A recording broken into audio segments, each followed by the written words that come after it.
अब हम जो है इस क्वेश्चन को देखेंगे। ये क्वेश्चन पहले वाले क्वेश्चन जैसे ही जो हमने पिछली वीडियो में करवाया है, वो तो हमारा सिद्ध कीजिए कि √5 एक अपरिमेय संख्या है। ये क्वेश्चन हमारा है सिद्ध कीजिए कि √2 एक अपरिमेय संख्या है। तो ये भी बिल्कुल सेम टू सेम ऐसे ही होगा। ठीक है, चलिए इसे करते हैं।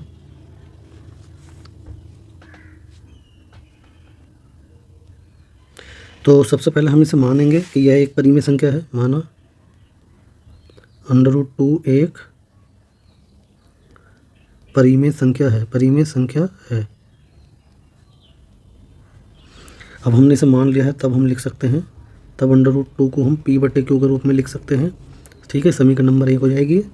अब इसका हम जहाँ पर हम लिख सकते हैं p व q आपका कैसा है, पूर्णांक है, ये इंटीजर है ये। ठीक है, और जो है q आपका g≠0 है, यानी 0 नहीं है, तथा p व q कोई उभयनिष्ठ गुणनखंड नहीं रखते हैं।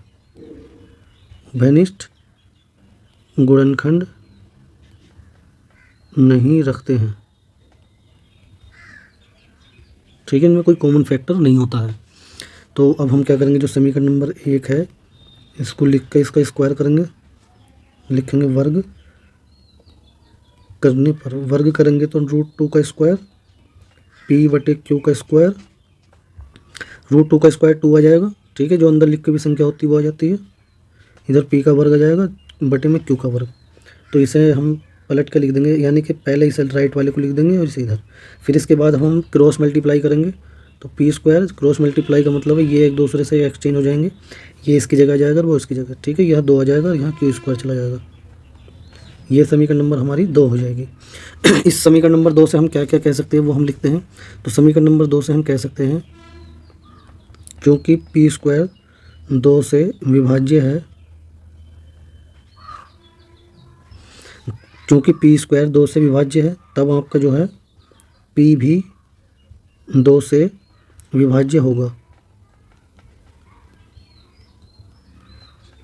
यदि आपका किसी संख्या का वर्ग 2 से कट रहा है तो वो संख्या भी 2 से कटेगी। ठीक है, तब हम कह सकते हैं कि 2p का एक गुणनखंड है। फैक्टर बन गया इसका, योग एक गुणनखंड है। ठीक है, गुणनखंड है, अब लिख दिया हमने इसका गुणनखंड है। इसके बाद हम क्या करेंगे, अब हम इसे मान के चलेंगे यहाँ पर, चूँकि p 2 से विभाज्य है या विभाजित है, तो अब हम क्या करेंगे, तब माना p/2 को हमने m मान लिया। m क्या है, m भी एक पूर्णांक है, क्योंकि इससे डिवाइड हो जाएगा, क्योंकि इसे p को 2 से डिवाइड करेंगे तो पूरी तरह डिवाइड होगा, तो एक पूर्णांक संख्या आएगी कोई ना कोई। इसके बाद p की वैल्यू निकालेंगे तो क्या आ जाएगा, 2m आ जाएगा। ये p का मान समीकरण नंबर 2 में पुट कर देंगे। p का मान समीकरण 2 में रखने पर, समीकरण नंबर 2 हमारी यह है, इसमें रखेंगे p का मान, p की जगह 2m, तो 2m का स्क्वायर p की जगह रख दिया बटे में 2 बराबर q², यही था। ठीक, अब यहाँ से इसके बाद हम क्या करेंगे, 2 का वर्ग करेंगे 4, m का वर्ग करेंगे m² बटे में 2 बराबर q²। यहाँ इस 2 से 2 को डिवाइड कर देंगे। ठीक है, इस 2 से 2 कट गया, 2 से 4 कटेगा 2 बार, तो 2m² बराबर कितना जाएगा, q²। तो m² की वैल्यू हो जाएगी यहाँ से q² बटे 2, क्रॉस मल्टीप्लाई कर देंगे। ठीक है, अब यहाँ से लिख सकते हैं q² बटे 2 बराबर m²। इससे समीकरण नंबर हमने 3 कह दिया। समीकरण नंबर 3 से हम क्या क्या कह सकते हैं, हम कह सकते हैं चूँकि q² 2 से, क्योंकि m एक पूर्णांक था, तो जब हम q² को 2 से भाग दे रहे हैं तो m² आ गया। तो कोई m जब पूर्णांक है तो उसका वर्ग करेंगे तो भी पूर्णांक आएगा। जैसे दो संख्या, जैसे कोई भी 5 ले लिया, 5 जो एक पूर्णांक संख्या है, तो 5 का वर्ग भी हम करेंगे 25 आएगा, ये भी एक पूर्णांक ही है। ठीक है, तो हम लिख सकते हैं अब यहाँ पर, चूँकि q² 2 से विभाज्य है, तब q भी 2 से विभाज्य होगा। q भी 2 से विभाज्य होगा, तब हम कह सकते हैं 2 q का एक गुणनखंड है, q का एक गुणनखंड है। इसका भी एक फैक्टर बन गया है, यानी q जो है आपका, वो 2 जो है आपका यहाँ पर p का भी एक गुणनखंड है, और 2 जो यहाँ पर आपका q का भी एक गुणनखंड है। तो इसका मतलब कॉमन फैक्टर बन गया, कॉमन गुणनखंड बन गया। तब हम कह सकते हैं, तब 2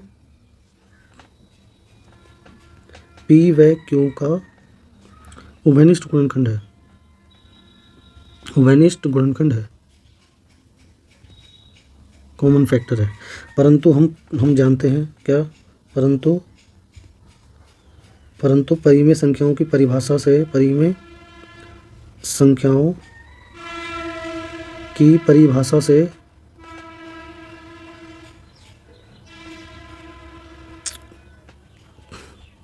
से पी व क्यू कोई उभयनिष्ठ गुणनखंड नहीं रखते हैं, उभयनिष्ठ गुणनखंड नहीं रखते हैं, नहीं रखते हैं। ठीक है, अतः हमारे द्वारा जो मानी गई धारणा है, कथन है, वो गलत साबित हो गया है, क्योंकि ये वाली लाइन कह रही है कि उभयनिष्ठ गुणनखंड है और ये कह रही है कि परिभाषा कह रही है कि कोई उभयनिष्ठ गुणनखंड नहीं रखते, तो इसका मतलब जो हमने माना गलत हो गया। अतः हमारे द्वारा मानी गई धारणा कह दो, कथन कह दो, धारणा कि √2 एक परिमेय संख्या है, यह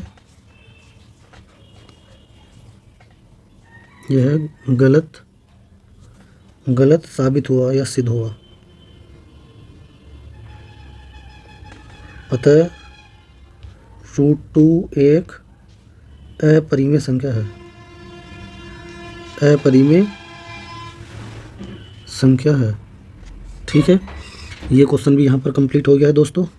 आप इसको ध्यान से देखें, ध्यान से पढ़ें, एक बार में ज़रूरी नहीं कि ये सब समझ में आ जाए, यदि एक बार में नहीं आया तो दोबारा देखें। ठीक है, तो जब तक समझ में नहीं आता आपको ये वीडियो जो है कितनी बार भी आप देख सकते हैं। तो चलिए, ठीक है, उम्मीद करता हूँ आपको ये सॉल्यूशन समझ आया होगा। ठीक है, मिलते हैं जल्दी नेक्स्ट वीडियो में। चलिए, जाने से पहले वीडियो को लाइक कर दें और चैनल को सब्सक्राइब कर लें नहीं किया है तो। ठीक है, चलिए, ओके, बाय।